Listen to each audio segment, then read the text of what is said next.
चलिए दोस्तों, आज हम एक नए क्लास को शुरू करेंगे जिसमें हम टीचिंग एप्टीट्यूड के प्रश्न देखने वाले हैं। कम से कम देखिए, टीचिंग एप्टीट्यूड के कम से कम हम लोग यहाँ पर 500 प्लस क्वेश्चन देखेंगे, ठीक है, जो कि प्रीवियस ईयर पर आधारित है। शिक्षण प्रकृति, विशेषता, उद्देश्य और बुनियादी आवश्यकताओं से संबंधित सबसे पहले हमारा टॉपिक है, ठीक है, जो कि प्रीवियस ईयर बेस्ड है, प्रीवियस ईयर एग्ज़ाम का ही है। चलिए, सबसे जो पहला है, देखिए पहला प्रश्न क्या बोल रहा है। चलिए, सबसे पहला प्रश्न देखिए, पहला प्रश्न क्या बोल रहा है कि ऐसा कथन पहचानिए जो सत्य न हो, यानी कि असत्य कथन की हमें पहचान करना है। प्रत्येक पूर्ति प्रकार के प्रश्न, यानी कि जो खाली स्थान वाले प्रश्न हैं, है ना, को चयन प्रकार के प्रश्न में परिवर्तित किया जा सकता है, तो ये सही है ना। यानी कि जो भी हमारे खाली स्थान वाले प्रश्न होते हैं, रिक्त स्थान वाले, है ना, तो उसे हम पूर्ति वाले प्रश्न में हम उसको परिवर्तित कर सकते हैं, ये सही है, ठीक है।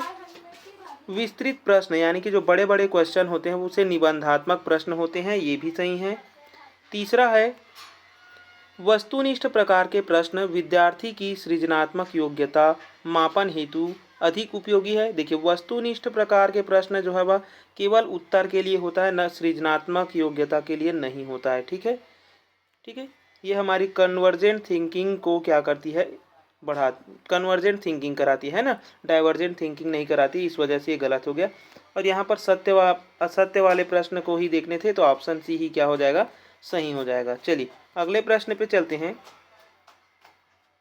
देखिए, दूसरा प्रश्न, ये भी ये हमारे इसमें बना हुआ है। इंटीग्रेटेड पाठ्य पुस्तक की कौन सी विशेषता नहीं है, यानी कि इंटीग्रेटेड पाठ्य पुस्तक में आप किसको विशेषता नहीं मानेंगे। ऐसी पाठ्य पुस्तकें अनुभवहीन शिक्षकों को सहायता प्रदान करती है, ठीक है, यानी कि जो इंटीग्रेटेड जो पाठ्य पुस्तक होते हैं वो अनुभवहीन शिक्षकों को क्या करती है, सहायता प्रदान करती है ना, तो ये तो सही हो गया। पाठ्य पुस्तक को पाठ्य वस्तु पाठ्यक्रम के रूप में प्रस्तुत कर सकते हैं, ठीक है, ये उसी का ही भाग है, तो हम प्रस्तुत कर सकते हैं। ये तैयार सामग्री प्रदान करती है, यानी कि जो हमारा इंटीग्रेटेड पाठ्य पुस्तक है वो तैयार सामग्री प्रदान करती है, ये भी यहाँ पर सही हो रहा है, तो आखिरी अवश्य ही गलत होगा। ये विद्यार्थी के व्यक्तिगत अधिगम तरीकों के लिए उपयुक्त सिद्ध नहीं है बोला है, यानी कि ये गलत हो जाएगा, ठीक है, और गलत ही हमें पहचानने के लिए बोला गया था, तो डी ऑप्शन ये क्या हो जाएगा, सही हो जाएगा। चलिए, अगले प्रश्न को देखिए। देखिए, अगला है तीसरा प्रश्न। चलिए देखिए, तीसरा प्रश्न देखिए, तीसरा प्रश्न क्या बोल रहा है। यदि शिक्षण में कुछ भी नहीं सिखाया गया हो तो कुछ भी नहीं, देखिए, अगर शिक्षण में कुछ भी नहीं सिखाया गया है, मतलब कि आपको कुछ भी नहीं पढ़ाया गया है ना, क्या है, आप कुछ भी नहीं सीखे हैं, इसका मतलब क्या है, कुछ भी नहीं पढ़ाया गया है, तभी आप कुछ नहीं सीखेंगे, है ना। अवलोकित तो आप तब करेंगे जब आपको कुछ पढ़ाया जाए, अध्ययन आप तब करेंगे जब आपको कुछ तैयारी किया जाए, है ना, तो ये सभी अध्ययन जांच ये नहीं आएगा, ठीक है। क्या आना चाहिए यहाँ पर, पढ़ाया गया, ठीक है। चलिए, आगे देखेंगे। देखिए, अगला प्रश्न है चौथा प्रश्न। देखिए, चौथा प्रश्न क्या बोल रहा है कि निम्नलिखित में से कौन सी विशेषता स्मृति स्तर, है ना, स्मृति स्तर यानी कि मेमोरी लेवल टीचिंग शिक्षण का नहीं है, यानी कि मेमोरी लेवल से संबंधित नहीं है, ये बताना है चौथे प्रश्न में। सीखी गई सामग्री को दोहराते हैं, ठीक है। इसमें अभिप्रेरणा का स्रोत जो है वह आंतरिक होता है, नहीं होता है, बाह्य होता है, आंतरिक नहीं होता है ना। मेमोरी जो लेवल होता है, इसमें अभिप्रेरणा जो मोटिवेशन है वो आंतरिक ना होकर के क्या होता है, बाह्य होता है, ठीक है। अगला है, मानसिक अनुशासन को प्रशिक्षित करते हैं, यानी कि ये ट्रेनिंग पर डिपेंड करता है ना। और यथार्थ सूचनाएं प्राप्त करते हैं, रियल सूचनाएं हम यहाँ पर प्राप्त करते हैं, ठीक है।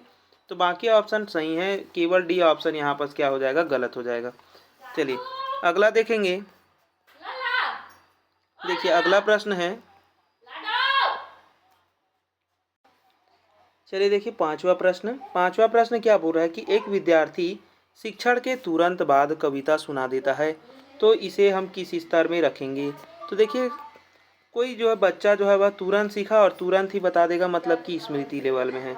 किस लेवल में है, स्मृति लेवल में है। उसने कोई बोध उसमें नहीं किया है, ना ही उसमें रिफ्लेक्शन हो रहा है। ठीक है, तुरंत उसने सीखा और तुरंत ही बता दिया, तो किस में चला जाएगा, स्मृति स्तर में चला जाएगा। ठीक है, अगले प्रश्न को देखिए, छठवां प्रश्न। देखिए छठवां प्रश्न क्या बोल रहा है कि निम्न में से कौन सी शिक्षक केंद्रित उपागम की विशेषता नहीं है। यहाँ पर शिक्षक केंद्रित उपागम की विशेषता नहीं है, ये हमें बताना है। ठीक है, शिक्षक केंद्रित यानी कि यहाँ पर शिक्षक ही यहाँ पर कर्ता धर्ता है, ये बोला जा रहा है। ठीक है, तो देखिए, ज्ञान का प्रभाव विद्यार्थी और शिक्षक की अंतःक्रिया तो शामिल नहीं होगा टीचर सेंटर्ड में, है ना। सही उत्तर पर केंद्रित होना तो ये भी नहीं है ना। सही उत्तर पर केंद्रित तब होंगे जब हम स्टूडेंट सेंटर में चले जाएंगे, है ना। शिक्षण के बजाय अधिगम पर केंद्रित तो ये भी नहीं होगा। अधिगम पर केंद्रित करते तो फिर हम स्टूडेंट को भी इन्वॉल्व करते, तो शिक्षक केंद्रित नहीं होगा, है ना। डी ऑप्शन क्या है, शिक्षक द्वारा दिए गए श्रुत लेख का विद्यार्थी द्वारा लिखना, यानी कि यहाँ पर दोनों ही एक्टिव है, तो दोनों ही एक्टिव नहीं हो सकते, है ना। तो यहाँ पर देखिए चारों के चारों ऑप्शन क्या हो गए, असंगत हो गए। ठीक है, यहाँ पर वही बोला गया है कि सही उत्तर का चयन कीजिए। इसके ऑप्शन देखते हैं। इसके ऑप्शन तो गड़बड़ हो गए यार। चलिए, तो यहाँ पर देखिए चारों ही ऑप्शन यहाँ पर गलत है। यहाँ पर कोई भी ऑप्शन जो है वह सही नहीं है, तो यहाँ पर कोई नया ऑप्शन होना चाहिए, है ना। इसको तो विलोपित भी कर दिया गया है। चलिए कोई बात नहीं, चारों ही ऑप्शन यहाँ पर क्या है, गलत थे। ठीक है, चलिए आगे देखेंगे अगले प्रश्न को। देखिए अगला प्रश्न है सातवां प्रश्न। सातवां प्रश्न देखिए, विद्यार्थी द्वारा ज्ञान की संरचना कराने में शिक्षक की कौन सी भूमिका नहीं है, यानी कि शिक्षक की कौन सी भूमिका नहीं है ज्ञान कराने के लिए। वास्तविक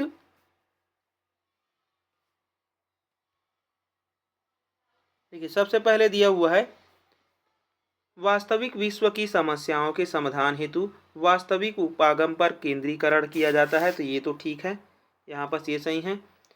डिस्करेजिंग नहीं करना है, ये ऑप्शन ऐसे ही गलत हो गया, है ना। स्व विश्लेषित व स्व आकलन को हतोत्साहित नहीं करना है, डिस्करेज नहीं करना है हमें बच्चे के सेल्फ एनालिसिस और सेल्फ असेसमेंट को। ठीक है, तो ऑप्शन गलत ऑप्शन हमें मिल गया है, ऑप्शन नंबर बी। ठीक है, चलिए अगले प्रश्न पे चलते हैं।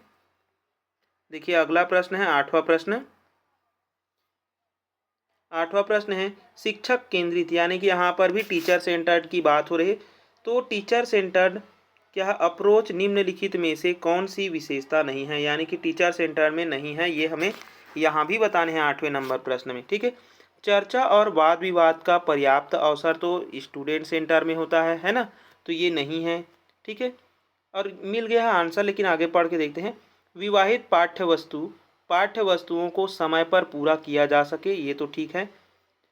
जो विहित पाठ्य वस्तु होता है उसको क्या करता है, वो समय सीमा पर समाप्त करता है टीचर, है ना। अपने समय पे सबको समाप्त करके चला जाता है, बच्चे का सोचता ही नहीं है। बड़े आकार की कक्षाएं अच्छी प्रकार से संचालित हो जाती है, ये भी सही है। अपरिचित और अमूर्त प्रत्यय शिक्षक द्वारा सीधे सीधे व्याख्यायित कर दिए जाते हैं, तो ये भी सही है। ठीक है, तो बाकी तीन तो सही थे, ऑप्शन ए ही गलत है यहाँ पर। चलिए देखिए अगला है 9वां प्रश्न। देखिए 9वां प्रश्न, देखिए 9वां प्रश्न क्या बोल रहा है। 9वां प्रश्न है मुख्यतः प्रभावी शिक्षण किसका प्रकार्य है, यानी कि जो प्रभावी शिक्षण है वो किसका प्रकार्य है, यानी कि फंक्शन है, ये बोला है ना। Effective teaching bye and large is a function of, किसका फंक्शन है, शिक्षक की शिक्षण के प्रति सकारात्मक अभिवृत्ति। तो देखिए ये तो प्रभावी शिक्षण में आ जाएगा, लेकिन आगे पढ़ते हैं। विद्यार्थी में अधिगम करा पाने की योग्यता, ये ज़्यादा महत्वपूर्ण है ना। हमें सबसे ज़्यादा महत्व किसको देना है कि हम विद्यार्थी को जो अधिगम दे रहे हैं वो विद्यार्थी तक पहुंच रहा है या नहीं, है ना। इस चीज़ का हमें ध्यान देखना है, तो ये क्या हो जाएगा, हमारा प्रभावी शिक्षण हो जाएगा। ठीक है, इफेक्टिव टीचिंग के अंतर्गत सबसे बेस्ट आंसर हो गया 100% वाला। ठीक है, इससे और बड़ा नहीं हो सकता।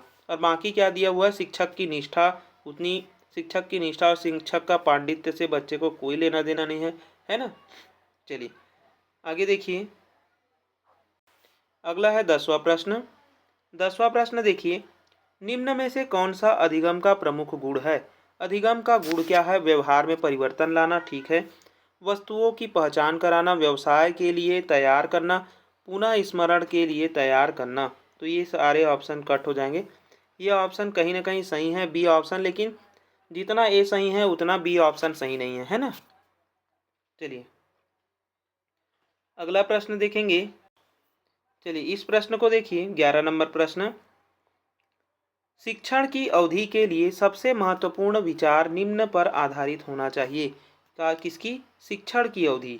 देखिए आप क्या बना रहे हैं, टीचिंग का पीरियड बना रहे हैं ना। तो टीचिंग का अगर आपको पीरियड बनाना है, मान लो कि आपको सब विषय वस्तु का संचालन करना है ना, किस विषय को कहाँ कहाँ रखना है, इसके लिए बोला जा रहा है। तो शिक्षा विभाग के निर्देश इसमें जरूरी होते हैं क्या? नहीं होते हैं, ठीक है।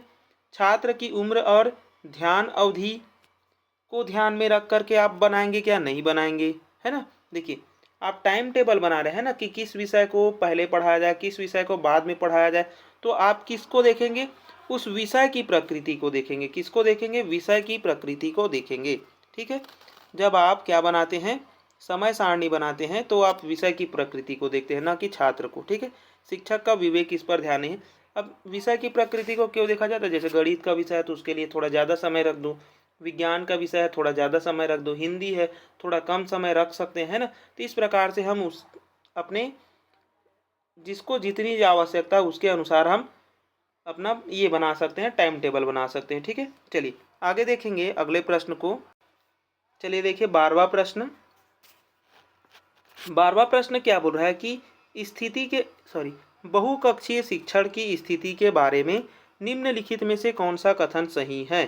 ठीक है, सही पूछ रहा है।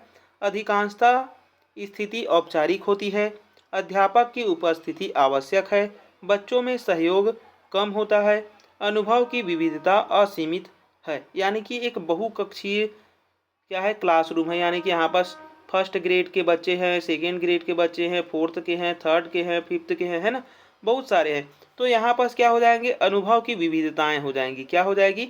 अनुभव की विविधता हो जाएगी, ठीक है। चलिए आगे देखेंगे अगले प्रश्न को। चलिए देखिए 13 नंबर प्रश्न। 13 नंबर प्रश्न क्या बोल रहा है? एकल कक्षीय मतलब कि एक ही ग्रेड को पढ़ाया जा रहा है ना। एकल कक्षीय शिक्षण स्थिति के बारे में निम्नलिखित में से कौन सा सही है? ठीक है, सही है ये हमें बताना है। विद्यार्थी में अधिक सहयोग होता है, स्थिति अधिकांशतः अनौपचारिक होती है, अध्यापक का प्रभुत्व कम होता है, विद्यार्थी के अनुभवों की विविधता उनके समूह के भीतर सीमित होती है। देखिए 13 नंबर प्रश्न का सही आंसर क्या हो जाएगा?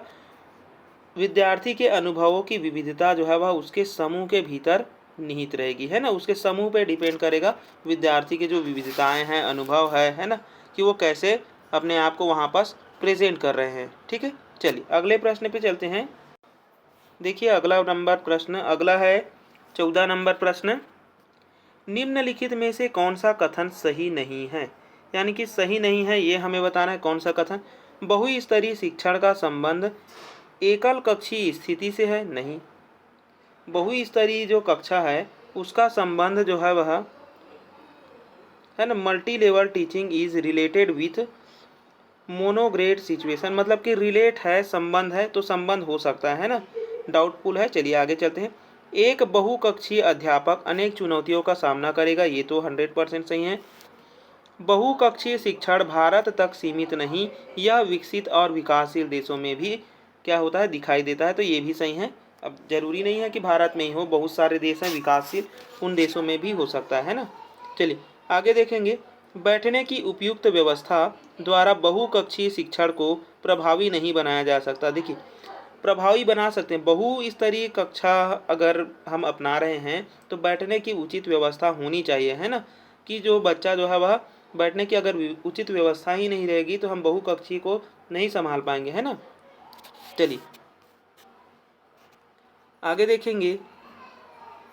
देखिए अगला नंबर प्रश्न है 15। देखिए 15 नंबर प्रश्न क्या बोल रहा है? बहुकक्षा शिक्षण के दौरान किसी भी प्रकार का समूह बनाते समय, यानी कि बहुकक्षा शिक्षण आप बना रहे हैं तो निम्नलिखित में से किन बातों को ध्यान में रखेंगे? समूह छोटा होना चाहिए जिसमें 4-5 छात्र हो, ठीक है ना। जितना छोटा समूह उतना हमारे लिए फायदेमंद हो जाएगा, है ना। विद्यार्थी को उनकी रुचि और आवश्यकता के अनुसार एक समूह से दूसरे समूह में जाने की अनुमति भी होनी चाहिए, ये भी सही है। यानी कि दोनों ही यहाँ पर सही हैं, तो बोथ 1 और 2 यहाँ पर आंसर हो जाएगा, ठीक है 15 नंबर का। चलिए 16 नंबर प्रश्न देखिए। 16 नंबर प्रश्न क्या बोल रहा है,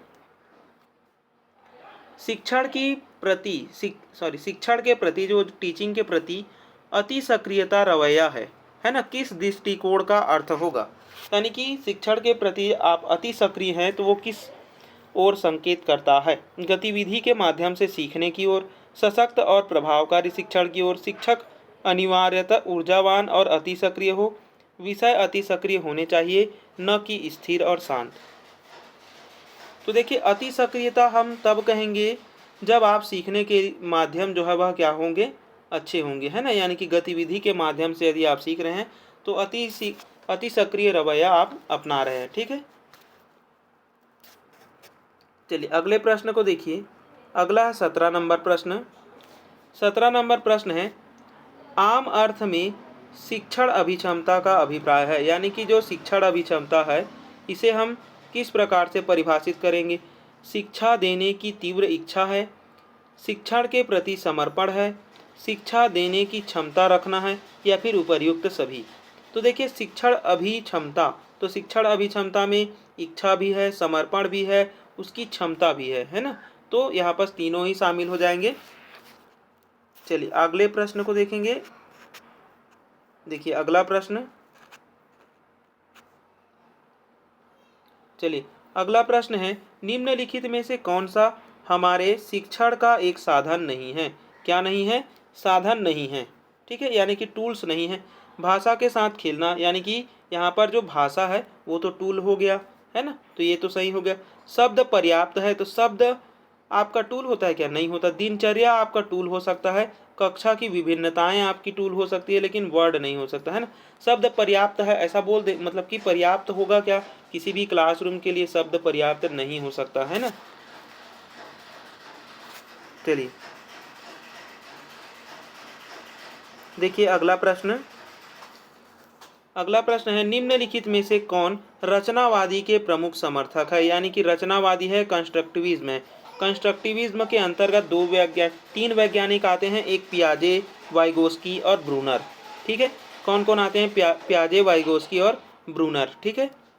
बाकी जो वाटसन है, स्किनर है ना, ये कौन है, तो ये जो है वह व्यवहारवादी मनोवैज्ञानिक है, बिहेवियरिज्म है, ठीक है।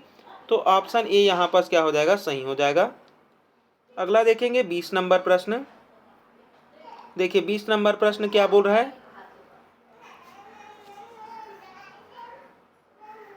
चलिए 20 नंबर प्रश्न देखिए। अधिगम का सामाजिक सांस्कृतिक सिद्धांत किसकी व्याख्या करता है कि अधिगम व्यक्तियों के बीच सामाजिक अंतःक्रिया के दौरान होता है। यानी कि सामाजिक अंतःक्रिया वाले बात कौन करते हैं, पावलोव, सुकरात, पियाजे या फिर वाइगोस्की। तो देखिए इसका वाइगोस्की ने किया है कि जो बच्चा जो है वह समाज, संस्कृति और भाषा से सीखता है ना। इसके तीन जो तत्व हैं वो कौन कौन से हैं, समाज है, संस्कृति है और भाषा है, ठीक है। आगे चलेंगे, देखिए अगला प्रश्न। चलिए 21 नंबर प्रश्न देखिए। कल्पना करें कि एक छात्र अभी अभी मूल जोड़ में महारत हासिल की है। इस बिंदु पर मूल घटाव उनके प्रवेश में कर सकता है। यानी कि उसने जोड़ सीखा है, अब घटाव सीखना है ना। तो जिसका अर्थ है कि उसके पास घटाव सीखने की क्षमता है और संभवतः मार्गदर्शन और समर्थन के साथ इसमें भी वह महारत हासिल कर सकता है, ये बोल रहा है। तो हम उसे हम क्या कहेंगे, उसके अंतर्गत ये क्या आएगा, तो हम उसको जोन ऑफ प्रॉक्सिमल डेवलपमेंट देंगे। तो वो जो है वह जोड़ जान रहा है और जोड़ से रिलेट करके क्या सीख जाएगा, घटाव को भी सीख जाएगा। यानी कि यहाँ पर हम क्या देने वाले हैं, उसको जोन ऑफ प्रॉक्सिमल डेवलपमेंट देंगे। क्योंकि यहाँ पर क्या बोल रहा है, देखिए जिसका अर्थ है घटाव सीखने की क्षमता से है ना, और संभवतः हम क्या करेंगे, मार्गदर्शन और समर्थन देंगे। तो मार्गदर्शन और समर्थन हम कहाँ देते हैं, तो जोन ऑफ प्रॉक्सिमल डेवलपमेंट में देते हैं। अगर हम किसी प्रकार की सहायता करते तो वो हो जाता हमारा पाठ, है ना, यानी कि स्कैफोल्डिंग। चलिए देखिए अगला प्रश्न। अगला प्रश्न है, वह कौन सी विधि है जिसमें सहायता की आवश्यकता पड़ने पर समय के साथ निकटता दी जाती है, यानी निकटता कहने का मतलब है हेल्प की जाती है। ठीक है, क्या की जाती है, हेल्प की जाती है। तो हेल्प करेंगे तो हो जाएगा हमारा स्कैफोल्डिंग। ठीक है, क्या हो जाएगा, स्कैफोल्डिंग हो जाएगा। चलिए अगले प्रश्न पे चलते हैं। देखिए अगला प्रश्न। अगला प्रश्न क्या बोल रहा है, रचनावादी कक्षा में निम्नलिखित में से किस गतिविधि को प्रोत्साहित नहीं किया जाता है। ठीक है, रचनावादी यानी कि कंस्ट्रक्टिविज्म जो हम क्लासरूम कहते हैं, है ना, तो उसमें क्या शामिल नहीं करेंगे, क्लास डिस्कशन करेंगे, फील्ड ट्रिप करेंगे, प्रोजेक्ट वर्क करेंगे, लेकिन रोट मेमोराइजेशन नहीं करेंगे। ठीक है, चलिए आगे देखेंगे। देखिए अगला प्रश्न है, कौन सी मतलब कि कौन से विश्वविद्यालय में 1963 में माइक्रो टीचिंग पद्धति की शुरुआत की गई है। तो ये की गई है स्टैनफोर्ड विश्वविद्यालय में। ठीक है, चलिए आगे देखेंगे। देखिए अगला प्रश्न है 25 नंबर, कौन सा विकल्प निम्न शिक्षण क्रियाओं को क्रमबद्ध रूप से प्रस्तुत करता है, यानी कि क्रमबद्ध रूप से हमें इसको जमाना है। तो सबसे पहले तो उद्देश्य का हम निर्धारण करेंगे, यानी कि यहाँ पास आ गया चौथा, और बाकी ऑप्शन में दिया नहीं है, तो ये हो गया हमारा आंसर। ठीक है, लेकिन हम मिला लेते हैं। सबसे पहले हम उद्देश्य का निर्धारण करेंगे, फिर उसको नए ज्ञान से जोड़ेंगे। नए ज्ञान से जोड़ने के बाद में हम क्या करते हैं, उसके बाद उस नए ज्ञान को जोड़ लिए तो उस सामग्री को हम व्यवस्थित करेंगे, है ना, यानी कि सामग्री को फिर हम मूल्यांकन करेंगे उस सामग्री का, या सामग्री का कार्य कर सकते हैं। फिर लास्ट में आता है हमारा पुनर्शिक्षण। ठीक है, रीटीचिंग हम लास्ट में करते हैं। देखिए चलिए अगला प्रश्न है, सूक्ष्म शिक्षण से अभिप्राय है, यानी कि जो सूक्ष्म शिक्षण है वो असल में होता क्या है। तो अवधारणा तथा सिद्धांतों का विस्तृत विवरण देना है, नहीं है, ये गलत हो गया। विभिन्न अध्यापन कौशल, यानी कि यहाँ पर क्या होता है, कौशल को हम पृथक पृथक रूप यानी छोटे छोटे समूह में बांट करके हम क्या करते हैं, अपने अपने कौशल का विकास करते हैं, है ना, और जिसमें हम 6-6 मिनट का क्या करते हैं, क्लास चलाते हैं। ठीक है, चलिए आगे देखते हैं। देखिए अगला है, यही क्वेश्चन आगे आ गया है। देखिए सूक्ष्म शिक्षण चक्र की समय अवधि क्या है। सूक्ष्म शिक्षण जो चक्र है इसकी समय अवधि कितनी होती है, तो 36 मिनट होती है, याद रखेंगे। ठीक है, चलिए आगे देखेंगे। देखिए यहाँ पर दिया हुआ है, ये वाला पॉइंट याद रखेंगे कि जो शिक्षण है, सबसे पहले सूक्ष्म शिक्षण अगर हम स्टार्ट कर रहे हैं तो सबसे पहले हम टीचिंग करेंगे 6 मिनट तक। 6 मिनट तक पढ़ा लेंगे तो दोस्त हमारे जो सहपाठी रहेंगे, छात्राध्यापक रहेंगे, वो क्या करेंगे, 6 मिनट तक हम लोगों को फीडबैक देंगे। ठीक है, फिर फीडबैक देने के बाद में हम फिर पुनः अपनी पाठ का योजना बनाएंगे। तो पुनः हम जो भी गलती किए हैं या अच्छा किए हैं या बुरा किए हैं ना, तो हम फिर से 12 मिनट तक समय लेंगे और फिर से पुनः पाठ योजना बनाते हैं। फिर पुनः पाठ योजना बनाने के बाद में फिर से रीटीचिंग करेंगे। ठीक है, फिर से रीटीचिंग किया तो उसको 6 मिनट तक फिर से रीटीचिंग करना है। फिर उन सभी जो सहपाठी दोस्त होंगे वो क्या करेंगे, 6 मिनट तक फिर से उसका अवलोकन करेंगे, मुझे फीडबैक देंगे, है ना। तो इस प्रकार से ये चलता रहता है। सबसे पहले 6 मिनट तक टीचिंग किया जाता है, फिर 6 मिनट तक प्रतिपुष्टि मिलेगा, फीडबैक मिलेगा, 12 मिनट हमें बनाने के लिए मिलेगा, फिर 6 मिनट तक टीचिंग करेंगे, फिर 6 मिनट हमें क्या मिलेगा, फीडबैक मिलेगा, और ऐसे ही क्लासरूम जो है वह चलते रहता है। ठीक है, चलिए आगे देखेंगे। देखिए अगला है 28 नंबर प्रश्न। 28 नंबर है, सूक्ष्म शिक्षण का आविष्कार किसके द्वारा किया गया है। तो सूक्ष्म शिक्षण का आविष्कार किया गया है ड्वाइट एलेन के द्वारा 1963 में, स्टैनफोर्ड विश्वविद्यालय अमेरिका में। ठीक है, चलिए आगे देखेंगे। देखिए इसमें क्या क्या शामिल होता है ये बात आप लोग ध्यान रखेंगे। देखिए प्रस्तावना में क्या है, कौशल है, उद्दीपन परिवर्तन कौशल है, पुनर्बलन कौशल है, श्याम पट पर लेखन होता है, कौशल होता है ना। तो ये होता है हमारा सूक्ष्म शिक्षण का प्रस्तावना। चलिए आगे देखेंगे। अगला है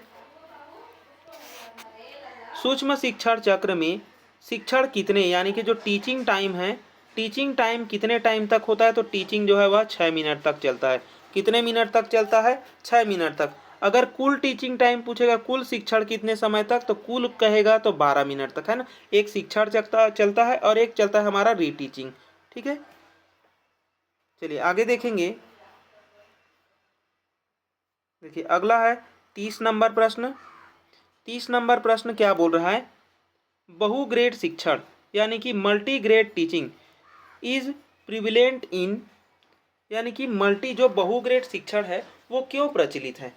कम जनसंख्या वाले ग्रामीण क्षेत्र में प्रचलित है, ठीक है। जिन स्कूलों में छात्रों की संख्या है उसमें भी प्रचलित होती है ना। कम जहाँ पर होते हैं वहीं पर ज़्यादातर ये होती है बहुशिक्षण। ठीक है, जैसे कि मान लो कि क्लास 1 में 5 ही बच्चे हैं, ठीक है। क्लास 2 में मान लो 3 बच्चे हैं, क्लास 3 में मान लो 10 बच्चे हैं। तो इन सभी को हम क्या करते हैं, एक ही क्लास में बिठा करके क्या करते हैं, टीचिंग कराते हैं। तो ये ज़्यादातर हमें ग्रामीण क्षेत्र में देखने को मिलती है, और जहाँ पर स्कूल की जो जनसंख्या है वो कम होती है वहाँ देखने को मिलती है। तो इस प्रश्न का सही आंसर हमें क्या मिल गया? ऑप्शन सी मिल गया। ठीक है, चलिए आगे देखेंगे अगले प्रश्न को। देखिए 31 नंबर प्रश्न।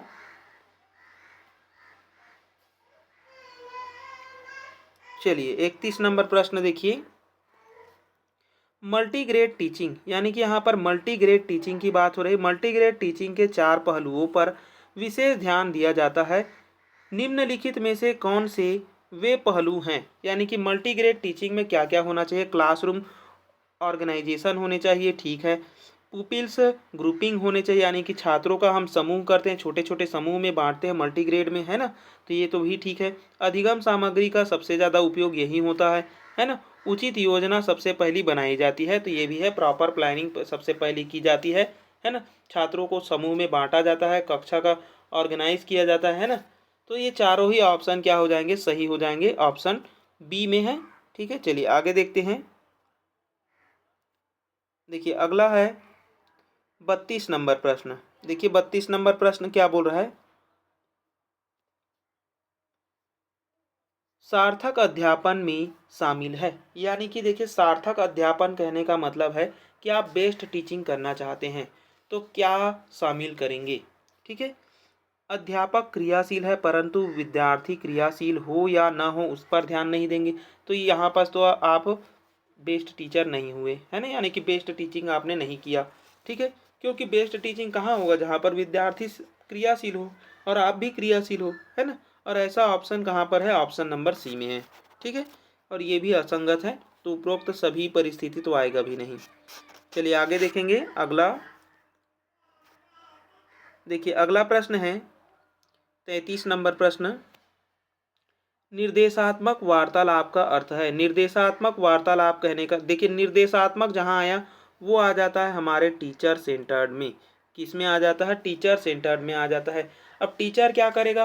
पाठ्यक्रम में भाषा का विकास करेगा क्या? तो पाठ्यक्रम में भाषा का विकास नहीं करता है टीचर, है ना। तो ये तो हो गया गलत।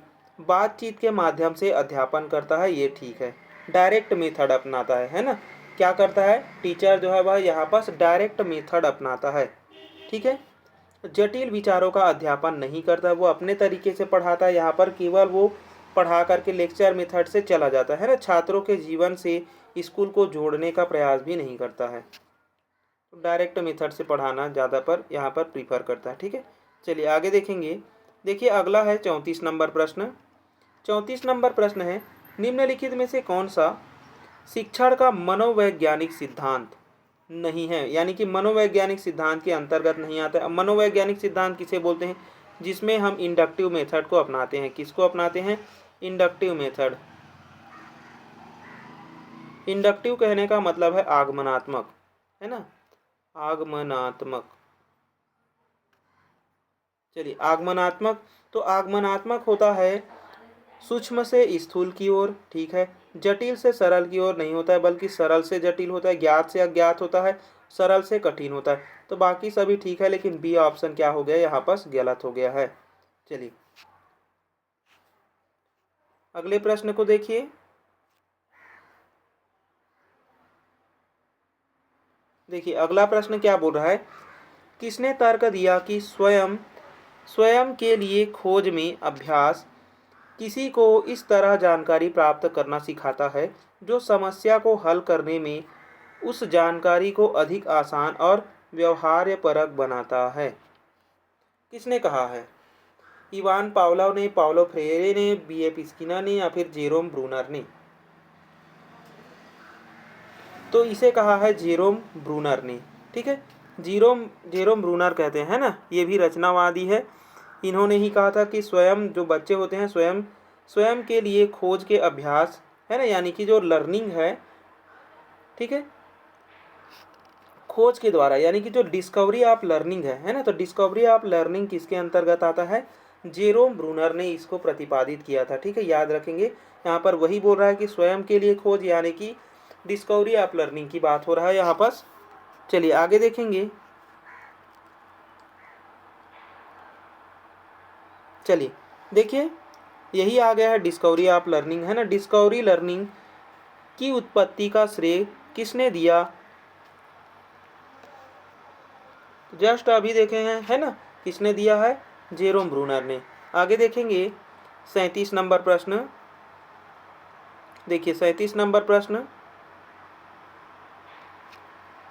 अध्यापन के दौरान एक बहुस्तरीय स्थिति खाली स्थान में उत्पन्न होती है। मोनोग्रेड स्थिति में, बहुस्तरीय स्थिति में? तो देखिए मोनोग्रेड में तो बहुस्तरीय स्थिति आएगी नहीं, है ना, इसमें आएगी बहुस्तरीय स्थिति में।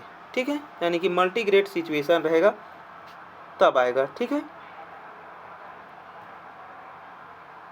नहीं मोनोग्रेड में भी आ सकता है ना, जरूरी तो नहीं है यहाँ पर कि केवल बहुस्तरीय में हो, है ना, हम दोनों में ही कर सकते हैं। ठीक है, क्योंकि मोनोग्रेड कहने का मतलब है कि एक, तो देखिए मोनोग्रेड कहने का मतलब है एक ही क्लासरूम की बात हो रहा है ना। मान लो कि फर्स्ट ग्रेड वाले हैं, तो फर्स्ट ग्रेड वाले के ही बच्चे हैं, मान लो यहाँ पर बहुत सारे, तो इसमें भी हम सिचुएशन को मल्टीपल बना सकते हैं ना। तो ये भी क्या हो जाएगा, जो ऑप्शन हमने गलत किया है ये भी क्या हो जाना चाहिए, सही हो जाना चाहिए। ठीक है, ये भी सही हो जाएगा। ठीक है, यहाँ पर मैंडेटरी नहीं किया गया है कि केवल बहुस्तरीय पर ही हो, तो यहाँ पर दोनों ही क्या हो जाएंगे, सही हो जाएंगे। ठीक है, तो ए ऑप्शन इसका क्या हो जाएगा, सही हो जाएगा। आगे देखेंगे, देखिए यहाँ पर देख लेंगे। चलिए अगला है 38 नंबर प्रश्न, ब्लूम वर्गीकरण, यानी कि जो ब्लूम की टेक्सोनॉमी है, संज्ञान क्षेत्र में निम्नलिखित में से कौन कौन संचार को उसके घटक भागों में विभाजित, ठीक है, विभाजित करने की बात कर, है ना, विभाजित करके उनके बीच संबंधों को प्रकट करता है। यानी कि क्या करता है, यहाँ पर कोई भी समस्या या कोई भी है उसको क्या करता है, विभाजित करता है छोटे छोटे भागों में, फिर उसको क्या करता है, उसके संबंधों को प्रकट करता है। तो हम इसको किसके अंतर्गत रखेंगे, ब्लूम के। तो ये हो जाएगा हमारा एनालिसिस। इसी में क्या होता है कि हम किसी पूर्ण भाग को छोटे छोटे भागों में तोड़ते हैं और उसका विश्लेषण करते हैं ना, संबंध को जानते हैं। और सिंथेसिस में क्या होता है, तो सिंथेसिस में हम छोटे छोटे भागों को लेकर के चलते हैं और उन सब को हम क्या कर देते हैं, जोड़ देते हैं। तो ये हो जाता है ज्ञात से अज्ञात की ओर जाते हैं ना। और एप्लीकेशन में हम क्या करते हैं, सीखी हुई जो बात है उसको दूसरी परिस्थिति में हम क्या करते हैं, यहाँ पर अप्लाई करते हैं। ठीक है, दूसरी परिस्थिति में। और मूल्यांकन तो आप सभी जानते हैं, इसका इवेल्युएशन करेंगे सही गलत के बारे में। चलिए अगला प्रश्न देखिए। देखिए अगला प्रश्न है, 2001 में ब्लूम की जो टेक्सोनॉमी है इसको क्या किया गया था, रिवाइज किया गया था, यानी संशोधित किया गया था। ठीक है, तो इसमें जो संश्लेषण है ना, संश्लेषण मतलब हो गया सिंथेसिस। तो सिंथेसिस को निम्नलिखित में से किस क्रिया में बदला गया है? तो देखिए वहाँ पर जो 6 है उसमें से 2 को बदला गया था, एक तो इवेल्युएशन को, एक बदला गया था सिंथेसिस को, है ना। सिंथेसिस को बदल करके क्रिएट कर दिया गया था, तो क्रिएटिंग हो जाएगा। और जो इवेल्युएशन है उसको बदल के क्या कर दिया गया था, इवेल्युएट कर दिया गया था, है ना। चलिए, और यहाँ पर जो सबसे उच्च स्तर में यही इसी को रखा गया था, इवेल्युएशन को इसके पहले रख दिया गया था। चलिए आगे देखेंगे। देखिए अगला प्रश्न है 40 नंबर, कक्षा में जो पढ़ाया जाता है उसकी व्याख्या ब्लूम के वर्गीकरण के किस श्रेणी में आता है। तो देखिए, हम किसी चीज़ की अगर व्याख्या कर रहे हैं तो हम कर रहे हैं अपने ज्ञान में समझ की बात, है ना। किसकी बात कर रहे हैं? समझ की बात कर रहे हैं। आगे देखेंगे, देखिए अगला प्रश्न है, ब्लूम के टेक्सोनॉमी में वह तरीका शामिल है जिससे हम भावनात्मक रूप से, है ना, चीज़ों से निपटते हैं, जैसे कि भावनाएं, मूल्य, प्रशंसा, उत्साह और प्रेरणा हो गया। तो उसे हम किस पक्ष में रखेंगे? तो उसे हम रखते हैं अफेक्टिव डोमेन में। ठीक है, किस में रखते हैं? अफेक्टिव डोमेन में। ब्लूम ने 3 प्रकार के डोमेन बताए हैं। एक तो कॉग्निटिव डोमेन हमारा पहला हो जाता है,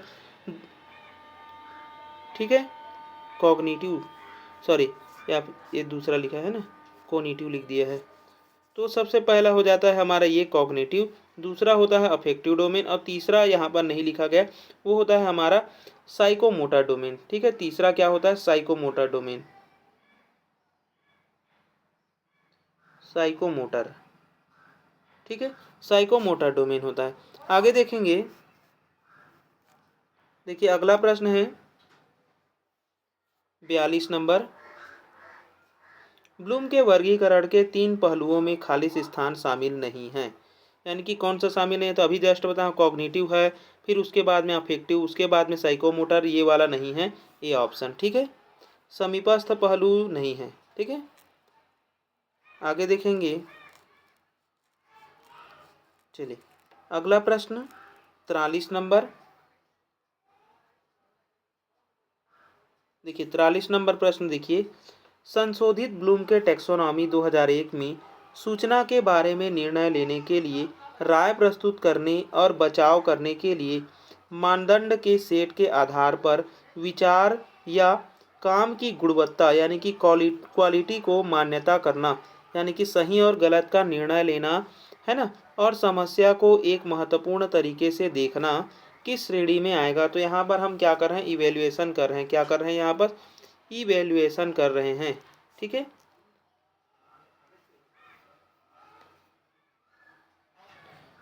चलिए हम क्या कर रहे हैं? यहाँ पर इवेल्युएशन कर रहे हैं। ठीक है, आगे देखेंगे अगले प्रश्न को। देखिए अगला प्रश्न है 44 नंबर। 44 नंबर प्रश्न क्या बोल रहा है? साइकोमोटर डोमेन, किस डोमेन की बात हो रहा है? साइकोमोटर डोमेन की बात हो रहा है ना। साइकोमोटर डोमेन को व्यवहार के प्रगतिशील स्तरों द्वारा अवलोकन के लिए शारीरिक कौशल में महारत हासिल करने की विशेषता है। सिम्पसन ने ब्लूम और अन्य के काम पर इस वर्गीकरण का निर्माण किया, यानी कि गलत विकल्प को चयन करना है। ठीक है, किसको चयन करना है? साइकोमोटर से जो गलत शब्द है उसको हमें चयन करना है। तो देखिए यहाँ पर निर्देशन प्रक्रिया है, निर्देश के अनुसार ही हम काम करते हैं, है ना। अगर कोई भी स्किल को सीखते हैं तो निर्देश जरूरी है ना। तो यहाँ पर गाइडेड रिस्पॉन्स तो होता है, जटिल स्पष्ट प्रतिक्रिया होती है, अनुभूति होता है, लेकिन जो अटेंशन है, ध्यान है, ये नहीं होता है। ठीक है, चलिए आगे देखेंगे अगला प्रश्न है। देखिए ब्लूम ने व्यवहार में परिवर्तन को कितने क्षेत्र में वर्गीकृत किया है? यानी कि जो ब्लूम का अफेक्टिव डोमेन है, ठीक है, क्या है? Affective domain. अफेक्टिव डोमेन को उसने कितने भागों में बांटा है? सॉरी, यहाँ पर अफेक्टिव डोमेन की बात नहीं, व्यवहार को, सॉरी यहाँ पर व्यवहार है ना। यहाँ पर ब्लूम के जो वर्गीकरण है वो कितने भागों में है ये पूछ रहा है। ठीक है, यहाँ पर अफेक्टिव से मतलब नहीं है, यहाँ पर क्या पूछ रहा है? ब्लूम का जो सिद्धांत है ना, जो उन्होंने क्या किया था, उद्देश्य को जो उन्होंने प्रकारों में बांटा है, जिसे हम टेक्सोनॉमी कहते हैं, तो उस टेक्सोनॉमी के कितने प्रकार है ये पूछा जा रहा है। ठीक है, तो कितने प्रकार हैं? यहाँ पर 3 प्रकार हैं। क्या क्या है? तो कॉग्निटिव, अफेक्टिव और साइकोमोटर। ठीक है, चलिए अगले प्रश्न पे चलते हैं। चलिए देखिए यहाँ पर हम ब्लूम का जो क्वेश्चन है वो एक फिक्स आ सकता है इस बार, है ना। तो यहाँ पर देखिए सबसे पहले बेंजामिन ब्लूम ने वर्गीकरण परिवर्तन के 3 क्षेत्र बताए, जिसमें संज्ञानात्मक, भावात्मक, मनोक्रियात्मक, है ना। इसको हम कॉग्निटिव बोलते हैं, अफेक्टिव बोलते हैं, साइकोमोटर बोलते हैं। ब्लूम ने 1956 में संज्ञानात्मक यानी कि ये जो डोमेन है संज्ञानात्मक डोमेन, इसको कब दिया है? 1956 में दिया है। इसे दिया था 1963-64 में या फिर 66 में, है ना। कितने में दिया है? 1966 के आसपास दिया है, ठीक है। इसको दिया है 1971-72 के आसपास, ठीक है। चलिए आगे देखेंगे। यहाँ पर जो पहला था हमारा संज्ञानात्मक, है ना, जिसे हम कॉग्निटिव डोमेन, उसके 6 उपभाग दिए हैं। एक है ज्ञान बोध अनुप्रयोग, यानी कि ज्ञान नॉलेज, बोध हो गया कॉम्प्रिहेंशन, एप्लीकेशन विश्लेषण एनालिसिस, सिंथेसिस और इवेल्युएशन। इसी प्रकार जो है वो उन्होंने भावात्मक के 5 पक्ष दिए हैं और साइकोमोटर के कितने दिए हैं? 6 दिए हैं, ठीक है। चलिए सबको याद होना चाहिए ये वाला। अगला जो देखिए अगला प्रश्न है 46 नंबर। 46 नंबर प्रश्न है 5E मॉडल का विकास किसने किया है? तो 5E जो मॉडल है वो किसने दिया हुआ है? रोजर बेबी ने दिया हुआ है। किसने दिया हुआ है? रोजर बेबी ने दिया हुआ है। आगे देखेंगे। चलिए 5E के बारे में एक बार देख लेना। अगला है डॉक्टर बेंजामिन ब्लूम, यानी कि अभी भी ब्लूम की ही बात हो रही है। तो ब्लूम किस चीज़ को बढ़ावा देना चाहते थे? किसको बढ़ावा देना चाहते थे? उपयुक्त दृष्टिकोण को, उच्च स्तर का चिंतन, बुद्धि या फिर व्यवहार का विकास करना चाहते थे। तो देखिए 47 नंबर सही आंसर क्या है? उच्च स्तर का चिंतन कौशल कराना चाहते थे बेंजामिन ब्लूम, ठीक है। चलिए अगले प्रश्न को देखिए। अगला है फिर से बीएस ब्लूम का ही है। बीएस ब्लूम के शैक्षिक उद्देश्य के वर्गीकरण में निम्न में से कौन सा ज्ञान क्षेत्र नहीं है? तो संज्ञानात्मक है, भावात्मक है, मनोगत्यात्मक है, लेकिन प्रतिक्रियात्मक नहीं है, ठीक है। चलिए अगले प्रश्न को देखिए। चलो ये वाला प्रश्न देखिए। ब्लूम के अनुक्रम में कौशल खालिस स्थान से जुड़ा है। तो कौशल विकास जो है वह किससे जुड़ा हुआ है? तो कौशल विकास जुड़ा हुआ है साइकोमोटर यानी कि मनोप्रेरणा डोमेन से जुड़ा हुआ है।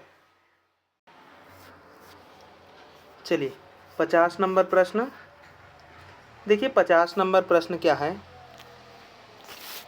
प्रदत्त शैक्षणिक उद्देश्य प्राप्त उद्देश्य, यानी कि जो टेक्सोनॉमी ऑफ एजुकेशन एम्स यानी कि ऑब्जेक्टिव्स है का वर्गीकरण किसने किया हुआ है? तो ये किया हुआ है बीएस ब्लूम ने, ठीक है। चलिए अगले प्रश्न को देखते हैं।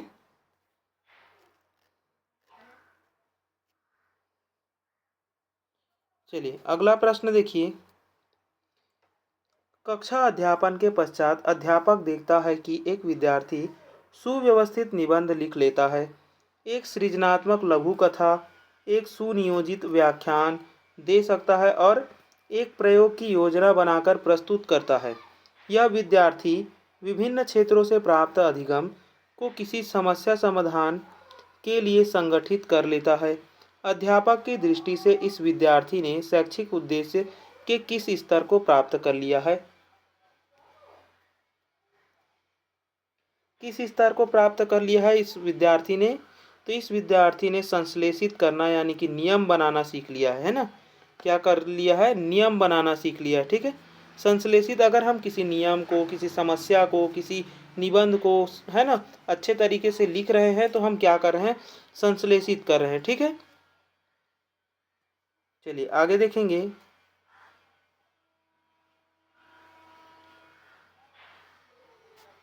चलिए अगला प्रश्न है 52 नंबर। प्रभावी शिक्षण के मानक हैं, यानी कि प्रभावी इफेक्टिव टीचिंग के क्या स्टैंडर्ड है ये हमें बताना है।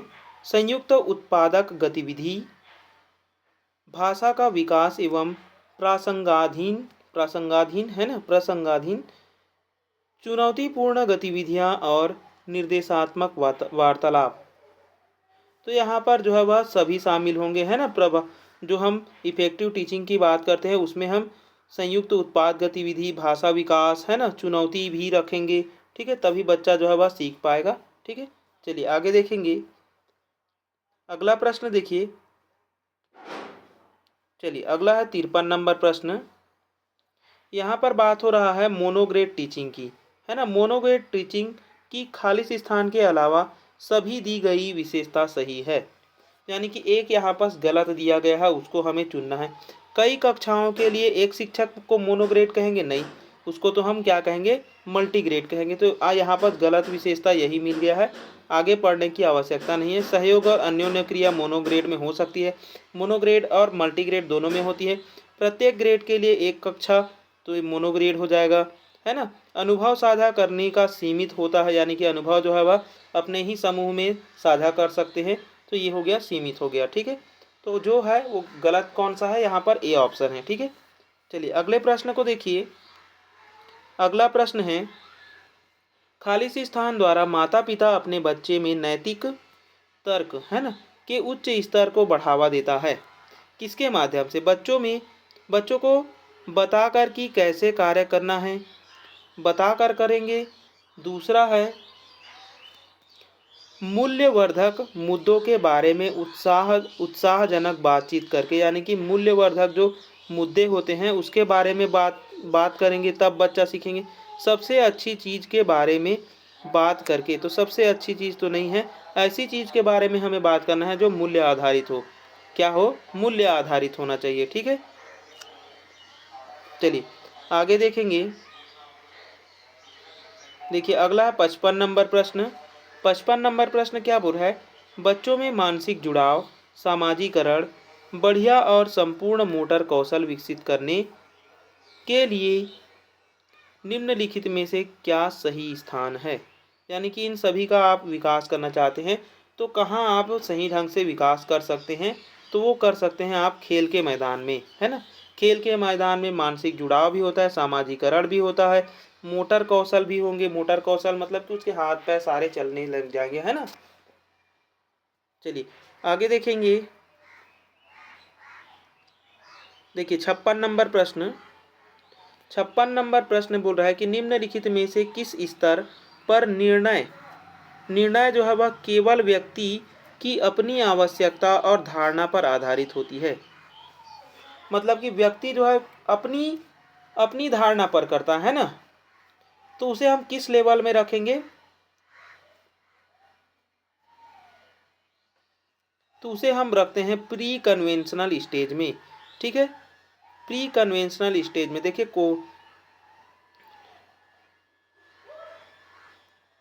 चलिए आगे देखेंगे।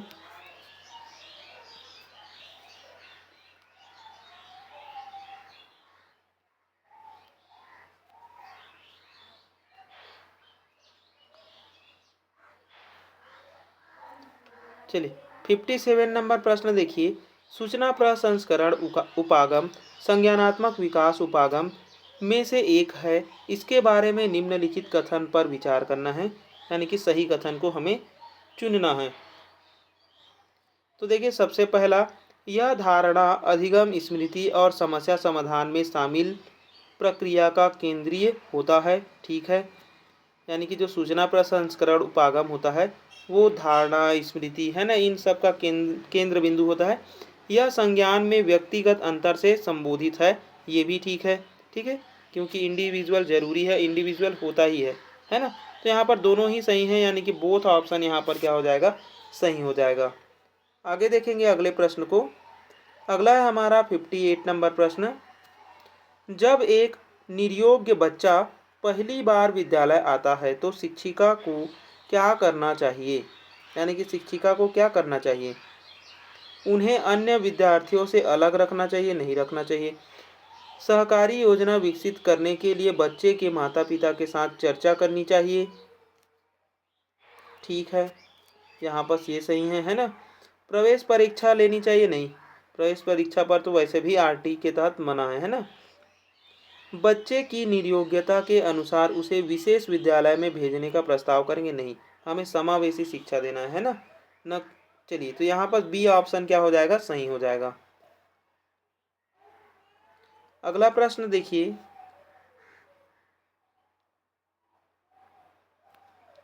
देखिए 59 नंबर प्रश्न। निम्न में से किसमें सूचनात्मक पद्धति, अब फिर से सूचना पद्धति यानी कि टीचर सेंटर्ड की बात हो रही है, मुख्य घटक है? देखिए सबसे पहला दिया हुआ है synectic teaching model, synectic teaching model, basic teaching model और है इंडक्टिव टीचिंग मॉडल या फिर सोशल टीचिंग मॉडल। किसके अंतर्गत रखेंगे आप सूचनात्मक पद्धति को? तो सूचनात्मक पद्धति को हम रखेंगे बेसिक टीचिंग मॉडल यानी बेसिक टीचिंग मॉडल के अंतर्गत रखते हैं। ठीक है, चलिए आगे देखेंगे। देखिए अगला प्रश्न 60 नंबर, कंप्यूटर आधारित टीचिंग मॉडल किसके द्वारा बनाया गया है? यानी कि जो टीचिंग मॉडल है कंप्यूटर आधारित है ना, आईसीटी आधारित जो टीचिंग मॉडल है वो किसके द्वारा विकास किया गया है? गिलबर्ट स्टूलरो और डेविस, रॉबर्ट गेग्ने, मैकनेर। तो ये बनाया गया है स्टूलरो और डेविस के द्वारा 1965 में। ठीक है, कंप्यूटर आधारित टीचिंग मॉडल जो है वह स्टूलरो और डेविस के द्वारा 1965 में बनाया गया है। आगे देखेंगे अगले प्रश्न को। देखिए यहाँ पर देख लीजिए कि कंप्यूटर आधारित टीचिंग मॉडल स्टूलरो और डेविस द्वारा 1965 में बनाया गया था। इस प्रतिमान या मॉडल शिक्षक का स्थान कंप्यूटर ने लिया है, यानी कि शिक्षक की जगह में यहाँ पर हम कंप्यूटर को उपयोग में लाते हैं, है ना। इन्हें शिक्षण प्रक्रिया के 2 सोपान में बांटा गया है। एक तो व्यक्तिगत शिक्षण का पूर्व सोपान और एक है व्यक्तिगत शिक्षण का सोपान, यानी कि उस टाइम, यानी कि जैसे ट्यूटोरियल फेज हो गया, यहाँ पढ़ा रहे हैं ये वाला फेज हो गया, और एक पढ़ाने के पूर्व का फेज हो गया, है ना। तो 2 फेज में रखा गया है। चलिए अगले प्रश्न को देखेंगे। देखिए अगला प्रश्न